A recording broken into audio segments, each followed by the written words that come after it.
সূত্র মারফত জানা যাচ্ছে গত কয়েক সপ্তাহ ধরে ভিকি যাদব খুনের ঘটনার পর থেকে অর্জুন সিং এবং সোমনাথ শ্যামের মধ্যে দ্বন্দ্ব চরমে পৌঁছেছে। সাংসদ বিধায়কের বিরোধ মেটাতে এবার সুব্রত বক্সিকে দায়িত্ব বলে সূত্র মারফত জানা যাচ্ছে। শনিবার নৈহাটি পার্টি অফিসে সোমনাথ অর্জুনের সঙ্গে বৈঠক করবেন সুব্রত বক্সি। আমাদের প্রতিনিধি আশাবুল হোসেন এই মুহূর্তে টেলিফোনে রয়েছে। আশাবুল, তাহলে সোমনাথ শ্যাম এবং অর্জুন সিং এর মধ্যে দ্বন্দ্ব যে জায়গায় গিয়ে পৌঁছেছে শেষ পর্যন্ত রাজ্য নেতৃত্বকে হস্তক্ষেপ করতে হচ্ছে। একেবারে ঠিকই বলেছ সৌমেন। অবশেষে তৃণমূল শীর্ষ নেতৃত্বের নির্দেশে রাজ্য সভাপতি সুব্রত বক্সি তিনি শনিবার নৈহাটি যাচ্ছেন এবং নৈহাটি পার্টি অফিসে সাংসদ অর্জুন সিং এবং তৃণমূল বিধায়ক সোমনাথ শ্যাম এই দুজনকে নিয়ে বৈঠক করবেন সুব্রত বক্সি এবং সেই বৈঠকে দুজনের মধ্যে বিরোধ কোথায়, কেন দুজনের মধ্যে গোলমাল হচ্ছে, সমস্যাটা কোথায় তা জেনে তিনি মিটমাটের চেষ্টা করবেন। এবং তুমি জানো যে এই বিধায়ক এবং সাংসদের মধ্যে এই যে লড়াই একেবারে প্রকাশ্যে এসে গেছে, একে অপরের বিরুদ্ধে তীব্র ভাষায় আক্রমণ করছেন। এই অবস্থায় গতকালই ফোন করে সুব্রত বক্সি অর্জুন সিংকে নির্দেশ দেন যে মুখ বন্ধ করার। তারপর সরাসরি আক্রমণ করছেন না অর্জুন সিং, তিনি ঘুরিয়ে ফিরিয়ে কিন্তু আক্রমণ চলছে। এই অবস্থায় সুব্রত বক্সি তিনি নৈহাটিতে যাচ্ছেন এবং একেবারে মুখোমুখি দুজনকে বসিয়ে তিনি আলোচনা করে এই বিরোধ মেটানোর চেষ্টা করবেন। কারণ সামনেই লোকসভা নির্বাচন, ফলে এই ধরনের যদি একের সাংসদ বিধায়কের পারস্পরিক আক্রমণ চলে তা দলের পক্ষে মোটেই মঙ্গলজনক নয়। ফলে সুব্রত বক্সি অবশেষে তিনি যাবেন, হস্তক্ষেপ করবেন দুজনের মধ্যে বিরোধ মেটাতে। সৌমেন, আশাবল তুমি আমাদের সঙ্গে থাকো। তৃণমূল কর্মী খুনে আত্মীয়ের গ্রেফতারি নিয়ে তুঙ্গে ওঠে সোমনাথ শ্যাম এবং অর্জুন সিং সংঘাত। সেই সংঘাতে একে অপরকে বিগত কয়েক সপ্তাহে আক্রমণ করে চলেছেন ব্যারাকপুরের সাংসদ অর্জুন সিং এবং জগদ্দলের তৃণমূল বিধায়ক সোমনাথ শ্যাম। একে অপরকে আক্রমণ করে কে কি বলেছিলেন দেখাবো।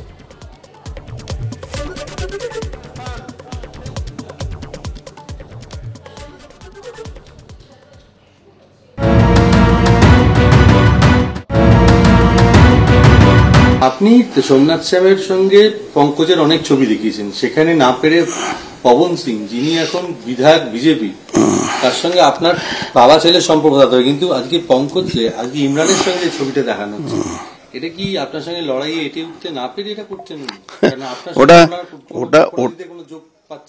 ওটা সুপার ইম্পোজ করেছে নৈহাটি একটা ছেলে, তার নাম বলে দিচ্ছি আপনাকে। সেই ছবিটা দেখবেন, ওর ছবি থেকে কত নিচে করে ও সুপার ইম্পোজ করেছে ছবিটা। ওর নাম আপনাকে আমি বলে দিচ্ছি, ওই ছেলেটাকে দিয়ে করিয়েছে, নৈহাটির একটা ছেলে আছে, ওর নাম হলো আপনি কি এটা নিয়ে কোনো অভিযোগ করবেন? দেবার্জুন কর, নৈহাটি থাকে, সুপার ইম্পোজ করেছে, করে ছবিটা চাল। শুনুন, এখানে লড়াই যুদ্ধ সব কিছু সিপিএম জামানা থেকে নিয়ে সব কিছু আমরা করেছি। আমাদের উপরে অনেক কথা কেউ বলতেও পারে। আমার ছেলে হয়তো বিজেপির বিধায়ক আছে, তখন সেই পরিস্থিতিতে বিজেপির বিধায়ক হয়েছিল, কিন্তু ওর সঙ্গে কারো তুলনা করাটা যে করবে এখানকার মানুষই তাকে সঠিক সময় জবাব দিয়ে দেবে। আপনার সঙ্গে লড়াই এটাই উঠতে না পেরে আপনার ছেলে এটাই হতে পারে, এটাই হতে। আচ্ছা, ও আমার লড়াই তুল্যর মধ্যে নেই। আমি তো বলছি, এখনো বলছি, দিদিমণি ওর কাছ থেকে ঝান্ডা সরিয়ে দিক, আমার কাছ থেকেও ঝান্ডা সরিয়ে দিক। যদি ও 2 মিনিট টিকতে পারে তাহলে আমার নামে নাক কান কাটিয়ে আমি শহরে ঘুরে বেড়াবো। আমি যদি ছবিটা দেখিয়ে দিতে পারি যে ওই ছবিটা সত্যি সত্যি, এবং মজদুর ভবনে পবন সিংয়ের অফিসে ওই ছবিটা রাখা আছে, সেখান থেকেই ছবিটা বেরিয়ে এসেছে এবং দেখা গেছে বিভিন্ন মোবাইলে এবং ফেসবুকে ওই ছবিটা পোস্টেড আছে বহুদিন আগে, আজকের পোস্টেড নয়, ওটা অনেক দিন আগেকার পোস্টেড ছবি।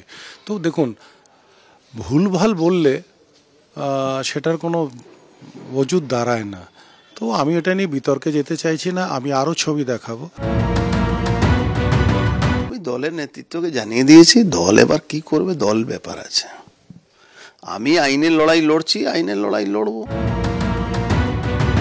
এটা আপনি বলছেন আমার দলের বিধায়ক ছিলেন 2019-এ সেই বিধায়ক যখন বিজেপির সাংসদ হয়, তারপরে এই ভাটপাড়ার জগদ্দলের বুকে কিভাবে তৃণমূল কংগ্রেসের কর্মীদের হত্যা করেছিলেন, ঘর বাড়ি জ্বালিয়ে দিয়েছিলেন, বাজার হাট পুড়িয়ে দিয়েছিলেন, স্কুল কলেজ বন্ধ করে দিয়েছিলেন, সেই অর্জুন সিং যিনি একসময় তৃণমূলের বিধায়ক ছিলেন, তিনি কিন্তু এই তৃণমূল কংগ্রেস পার্টিকে বলেছিলেন প্রাইভেট লিমিটেড কোম্পানি, এবং আমাদের দিদি মমতা বন্দ্যোপাধ্যায়, আমাদের মায়ের মতন যিনি আগলে রাখেন, তার বিরুদ্ধেও কুচ্ছা কথা বলেছিলেন, সেটাও কিন্তু আমরা ভুলে যাইনি। তাহলে কোথায় উনি তৃণমূল কংগ্রেসের বিধায়ক থাকলেন? উনি সাংসদ ছিলেন, অবশ্যই দলে এসছেন, কিন্তু কোনো খুনিকে দলে এসছে বলে তাকে প্রশ্রয় দেওয়া হবে, তাকে ছেড়ে দেওয়া হবে, এরকম কোনো নিয়ম নেই বা এরকম কোনো কথাও নেই।